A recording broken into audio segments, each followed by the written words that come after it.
Hello.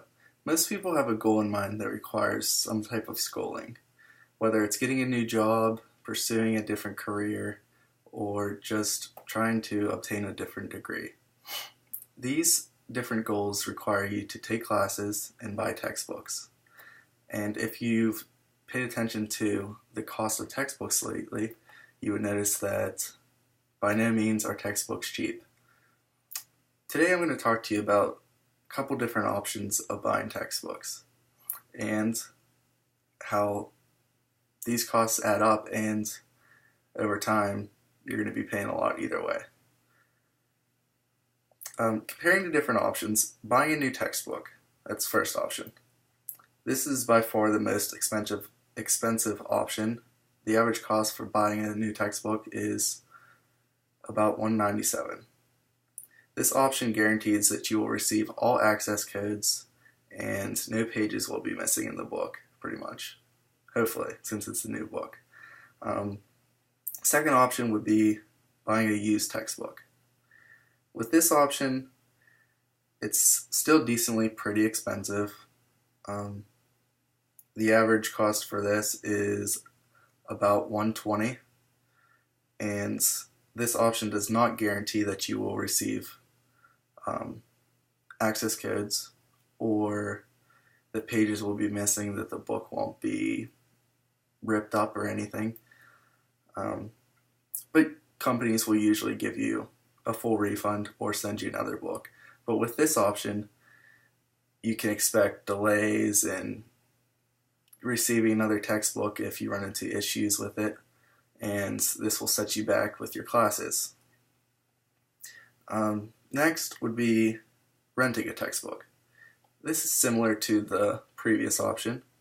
You can expect almost all the time that you will have pages missing or defacing of pages and whatnot.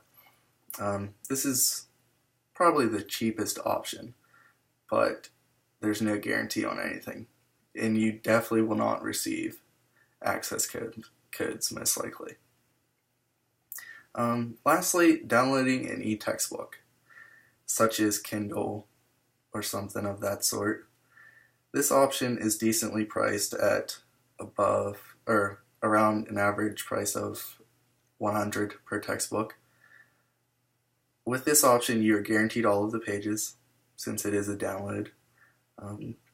However, sometimes you have to pay an extra fee for the access codes needed.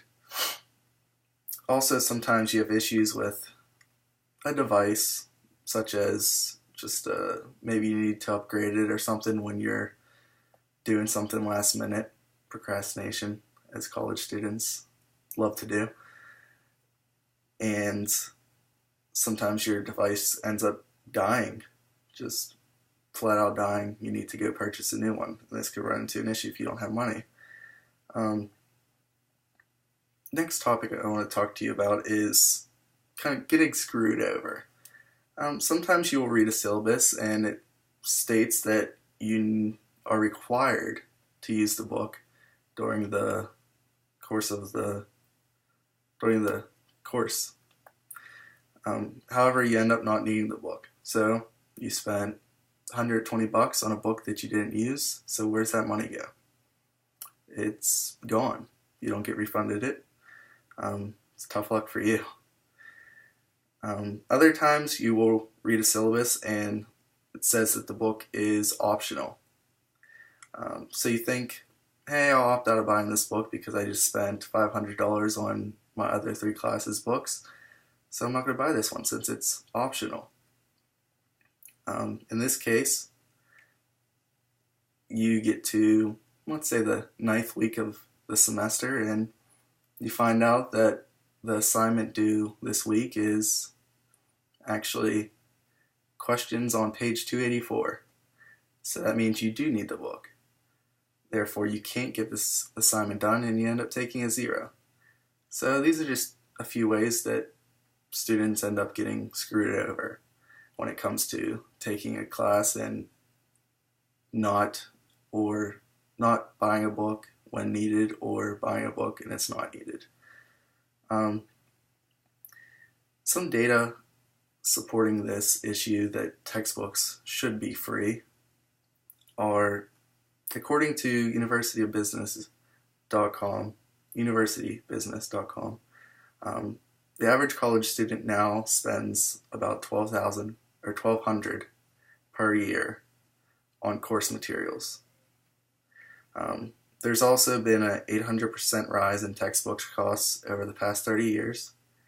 65% of students opt not to buy a book required due to the cost.